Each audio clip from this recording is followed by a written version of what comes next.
आपकी history educator और हम पढ़ रहे हैं स्पेक्ट्रम की a brief history of modern India को। हमने हमारे पिछले वीडियो में चैप्टर 9 की शुरुआत की है and this is our part 2 of our chapter number 9 जिसका नाम है a general survey of socio cultural reform movements. पिछले वीडियो में हमने इन रिफॉर्म मूवमेंट्स में सबसे पहले पाइनियरिंग रिफॉर्म मूवमेंट की बात की जो कि था बाय राजा राम मोहन रॉय, ब्रह्मो समाज। हमने देखा कि ब्रह्मो समाज के फीचर्स क्या थे, what it tried to promote, किन चीज़ों को उन्होंने डिनाउंस किया, साथ ही साथ राजा राम मोहन रॉय की मृत्यु के बाद कैसे उसकी लीडरशिप अलग अलग रिफॉर्मर्स के पास गई, how due to their differences, ideological differences, जो समाज है अलग अलग टुकड़ों में, ब्रांचेस में बंटता चला गया, बी इट आदि ब्रह्मो समाज, ब्रह्म समाज ऑफ इंडिया या इवेंचुअली साधारण ब्रह्मो समाज। बट आज हम बात करेंगे मल्टीपल डिफरेंट रिफॉर्मर्स और डिफरेंट ऑर्गेनाइजेशन इन समाज के बारे में जो सोशल रिफॉर्म, कल्चरल रिफॉर्म की बात करेंगे। So let's begin our class for today. हम शुरू करेंगे प्रार्थना समाज से। ओके, सो प्रार्थना समाज was founded by Atmaram Pandurang और इसके लिए उन्हें हेल्प मिलती है केशव चंद्र सेन की, जो कि ब्रह्मो समाज ऑफ इंडिया के फाउंडर है। ब्रह्मो समाज ऑफ इंडिया के फाउंडर हैं केशव चंद्र सेन। ठीक है, अब ये समाज कहाँ पर है? प्रार्थना समाज है प्रीडोमिनेंटली बॉम्बे प्रेसिडेंसी में होगा और इनके जो आइडियाज होंगे प्रार्थना समाज के वो ब्रह्म समाज से इंस्पायर्ड होंगे और वो महाराष्ट्र में ब्रह्म समाज की आइडियोलॉजी को ही प्रमोट करेंगे। इस समाज के बाद हम देखते हैं परमहंस सभा। ओके, ये एक तरीके की we can say that secret society होगी जो उतना खुलकर काम नहीं करेगी, but then too they are going to promote liberal ideas. वो कास्टिज्म को तोड़ने की कोशिश करेंगे। वो समाज में जो डिफरेंट रिलीजन्स में एक तरीके का मनमुटाव है, जो बैरियर्स है, उसे खत्म करने की कोशिश करेंगे। And we are talking about Paramhansa Sabha. M G. Ranade या महादेव गोविंद रानाडे जो होंगे वो इस समाज से जुड़ेंगे 1870 में। और इस समाज को जो मोस्टली जो पॉपुलैरिटी मिली, जो काम इसके जरिए हुआ, वो हम कह सकते हैं कि एम.जी. रानाडे के एफर्ट्स की वजह से हुआ। हम देखते हैं कि ये समाज देखते ही देखते एक ऑल इंडिया कैरेक्टर ले लेगा और इस समाज से जुड़ जाएंगे आर.जी. भंडारकर, एन.जी. चंदावरकर, और जो एम्फेसिस होगा इनका मोनोथीज्म पर होगा। ये जो समाज होगा ये सब सोशल रिफॉर्म्स यानी हमारी सोसाइटी में बेहतरी के लिए ज़्यादा काम करेगा। They are not going to focus much on the religion, वो समाज को बेहतर बनाने की कोशिश करेंगे। प्रार्थना सभा जो होगी ये एक तरीके से भक्ति कल्ट ऑफ महाराष्ट्र, उस वक्त जो एक भक्ति कल्ट चल रहा था उससे इंस्पायर्ड होगी, भक्ति सेन से बहुत ज़्यादा इंस्पायर्ड होगी। ये बात करेंगे 4 स्पेशल पॉइंट्स पर जो उनका एक तरीके से मुद्दा होगा कि what they are really working for. ये कास्ट सिस्टम को डिसअप्रूव करेंगे, ये गर्ल्स विमेन्स एजुकेशन को बढ़ाने की कोशिश करेंगे, ये विडो रीमैरिज की बात करेंगे, साथ ही साथ वेरी इंपॉर्टेंटली चाइल्ड मैरिज के खिलाफ आवाज उठाते वक्त they are going to ask कि जो मैरिज की एज है लड़कों और लड़कियों दोनों की, उसे बढ़ा देना चाहिए। We are suppose to raise it.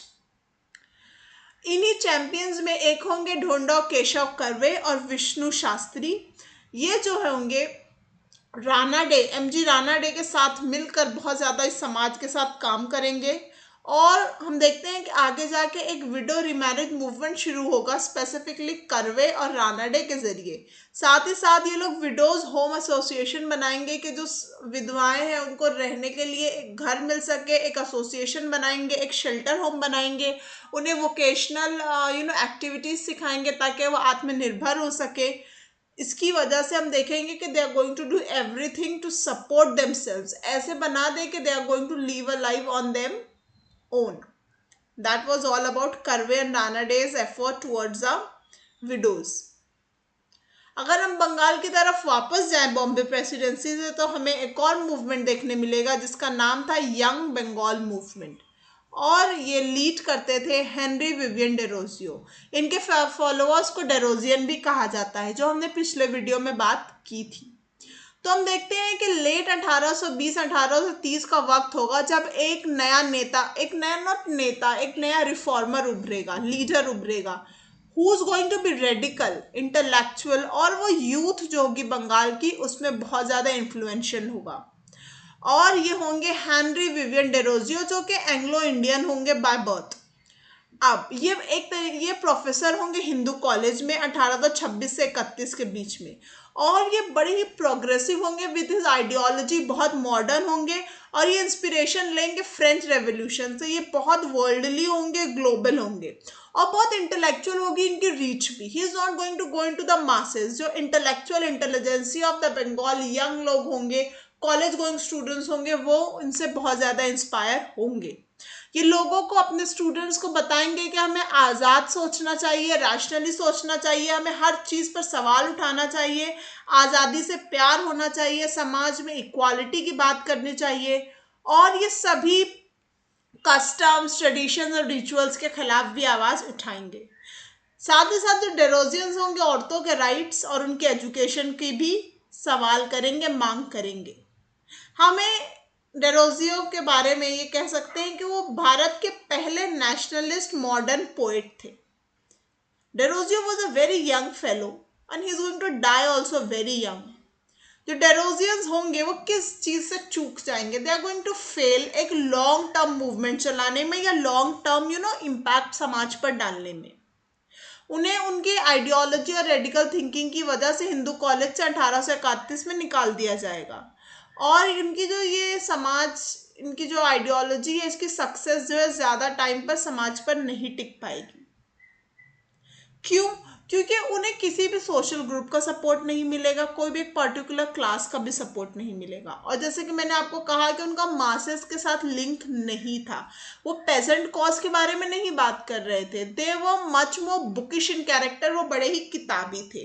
इनकी ये सारी लिमिटेशंस थी, लेकिन इन सब के बावजूद जो डेरोजियंस है वो कैरी फॉरवर्ड करेंगे राम मोहन रॉय के ट्रेडिशन को, जो कि होगा पब्लिक एजुकेशन का, समाजी पॉइंट्स के बारे में। वो इकोनॉमिक और पॉलिटिकल क्वेश्चंस उठाएंगे, वो इंपॉर्टेंट चीज़ों पर सवाल उठाएंगे, वो बात करेंगे कि हायर ग्रेड को इंडियनाइज करना चाहिए, वो बात करेंगे प्रोटेक्शन ऑफ रैयत की ऑप्रेसिव जमींदार के खिलाफ। साथ ही साथ वो बात करेंगे कि जो ब्रिटिश कॉलोनीज में इंडियन लेबर्स हैं अब्रॉड, उनके खिलाफ किस तरीके से उन्हें दबाया जा रहा है, गलत सिचुएशंस में दे आर वर्किंग, सो उनकी वर्किंग कंडीशन की बेटरमेंट की बात करेंगे।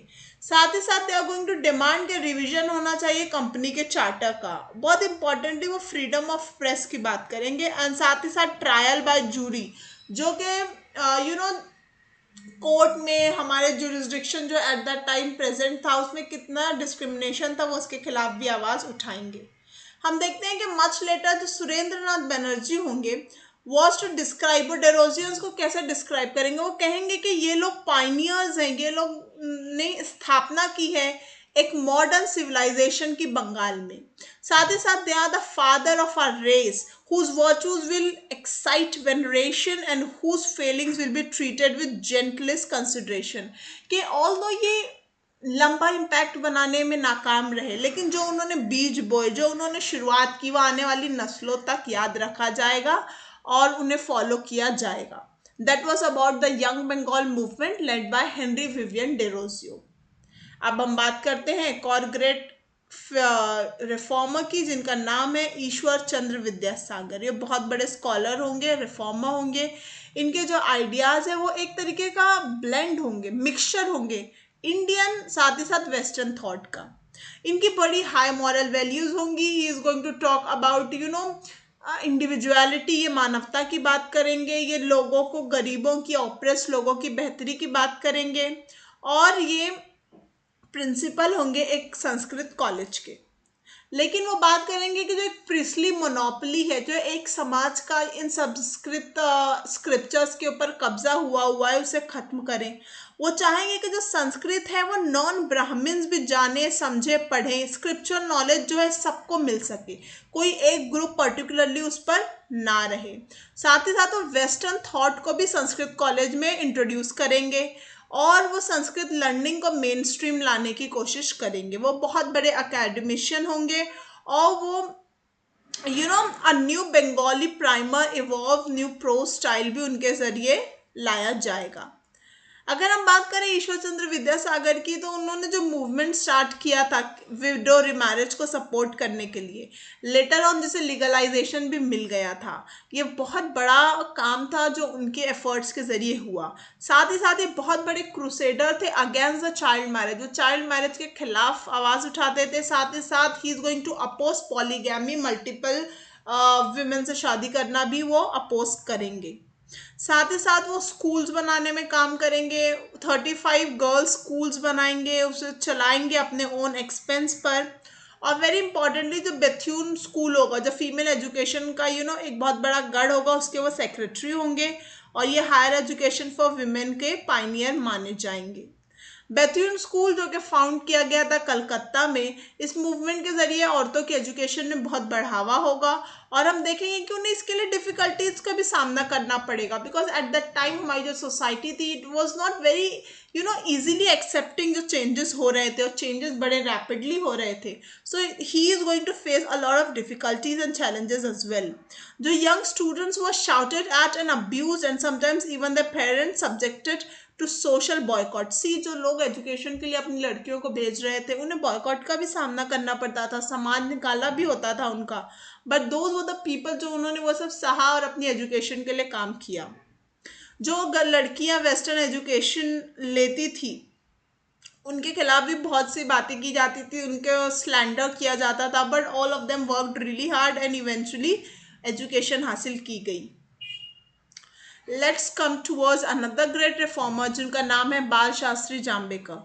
ठीक है, ये सोशल रिफॉर्मर थे और एक जर्नलिस्ट थे बॉम्बे प्रेसिडेंसी के। वो ब्राह्मणिकल ऑर्थोडॉक्सी के खिलाफ आवाज उठाएंगे और बात करेंगे रिफॉर्म मूवमेंट्स की हिंदुइज्म में। उनका बहुत फेमस न्यूज़पेपर होगा Darpan, it is very important to remember, जो कि 1832 में शुरू किया जाएगा। ये मराठी जर्नलिज्म के फादर कंसिडर किए जाते हैं। वी आर टॉकिंग अबाउट बाल शास्त्री जाम्बेकर। उनका जो न्यूज़पेपर होगा दर्पण, वो इतना ज़्यादा अवेयरनेस फैलाएगा समाज में फैली हुई बुराइयों के खिलाफ, जिसमें वो बात करेंगे विडो रिमैरिज की। साथ ही साथ वो एक साइंटिफिक टेम्पर एक साइंसी नुक्ता नज़र को इम्प्लीमेंट करने की कोशिश करेंगे। हम देखते हैं कि 1840 में वो एक और पब्लिकेशन स्टार्ट करेंगे जिसका नाम होगा दिग्दर्शन। ठीक है, और ये जो दिग्दर्शन होगा ये बात करेगा साइंटिफिक सब्जेक्ट्स के बारे में, और साथ ही साथ वो इतिहास को भी लोगों के सामने लाने की कोशिश करेंगे। जाम्बेकर जो है फाउंड करेंगे एक लाइब्रेरी जिसका नाम होगा बॉम्बे नेटिव जनरल लाइब्रेरी। ठीक है, एंड साथ ही साथ एक नेटिव इम्प्रूवमेंट सोसाइटी भी बनाई जाएगी। ये सब जो होंगे वो लिटरेरी मूवमेंट को बढ़ाने के लिए, स्टूडेंट्स में साइंटिफिक नॉलेज को एनहांस करने के लिए वो करेंगे। साथ ही साथ वो पहले प्रोफेसर होंगे हिंदी के एल्फिंस्टन कॉलेज के, माउंट स्टुअर्ट एल्फिंस्टन कॉलेज जो कि बॉम्बे में होगा, वहाँ के वो पहले हिंदी के प्रोफेसर होंगे। साथ ही साथ वो डायरेक्टर होंगे कोलाबा ऑब्जर्वेटरी के। We can see that how great academician he was, और कैसे वो एजुकेशन के प्रमोशन के लिए साइंटिफिक टेम्पर हिंदुस्तानी बच्चों में लाने के लिए कोशिश करेंगे, लाइब्रेरीज बनाएंगे। That was Bal Shastri Jambhekar who published Darpan and Digdarshan. Very important to remember. हम महाराष्ट्र के ही एक और रिफॉर्म मूवमेंट की बात करेंगे जिसका नाम होगा परमहंस मंडली। ये फाउंड किया जाएगा 1849 में, और इसके फाउंडर्स होंगे दादोबा पांडुरंग, मेहताजी दुर्गाराम और बहुत सारे अदर लोग। ये भी एक तरीके का सीक्रेट सोसाइटी होगा, आउट इन ओपन नहीं होगा। ये रिफॉर्म मूवमेंट लाना चाहेंगे हिंदू समाज में, हिंदू रिलीजन में, और इनकी जो आइडियोलॉजी होगी वो बहुत क्लोजली लिंक होगी मानव धर्म सभा से, जो एक और रिफॉर्म मूवमेंट ही होगा। और ये बात करेंगे मोनोथिज्म की, एक खुदा में, वन गॉड में बिलीव की, उनकी वर्शिप की। साथ ही साथ this said that real religion is based on love and moral conduct. उनका कहना होगा कि जो असली रिलीजन है वो प्यार और मॉरल कंडक्ट पर ही बना होता है। They would talk about freedom और रैशनैलिटी की बात करेंगे। जो मंडली के फाउंडर्स थे वो इंटरेस्टेड होंगे कि कास्टिज्म को तोड़ा जा सके, breaking the rules of caste. और उनकी जो मीटिंग होगी वहाँ पर वो लोग स्पेसिफिकली ध्यान रखेंगे कि जो खाना है वो लोअर कास्ट के लोगों के जरिए बनाया जाए, और सभी मेंबर्स जो उसे मिलकर खाए, ताकि एक तरीके से जो समाज में फैला हुआ ये अंधविश्वास है, ये जो बुरा कस्टम है कास्टिज्म का, उसे तोड़ा जा सके। साथ ही साथ वो लोग विडो रिमैरेज की बात करेंगे and very importantly they are going to work towards the education of women. और वो पूना, सतारा और अदर टाउन्स ऑफ महाराष्ट्र में बहुत ज्यादा एक्टिव होंगे और इस मंडली की ब्रांचेस बनाई जाएंगी। अगर हम महाराष्ट्र की बात करें तो we cannot ignore at any cost Satya Shodhak समाज, जो कि बनाया गया था महात्मा ज्योतिबा फूले के जरिए या ज्योतिराव फूले के जरिए, और ये कितना ब्रिलियंटली सपोर्ट किया जाता है उनकी वाइफ सावित्रीबाई फूले और उनकी जो एक साथी होंगी फातिमा शेख, उनके जरिए।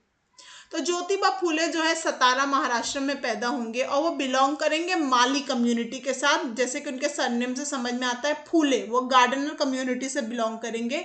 और ये अपर कास्ट के डोमिनेशन के खिलाफ और ब्राह्मणिकल सुप्रीमेसी के खिलाफ आवाज उठाएंगे। और उनके समाज का नाम सत्य शोधक यानी ट्रुथ सीकर सोसाइटी होगी, सच्चाई को ढूंढने वाली सोसाइटी होगी, जिसकी स्थापना 1873 में की जाएगी।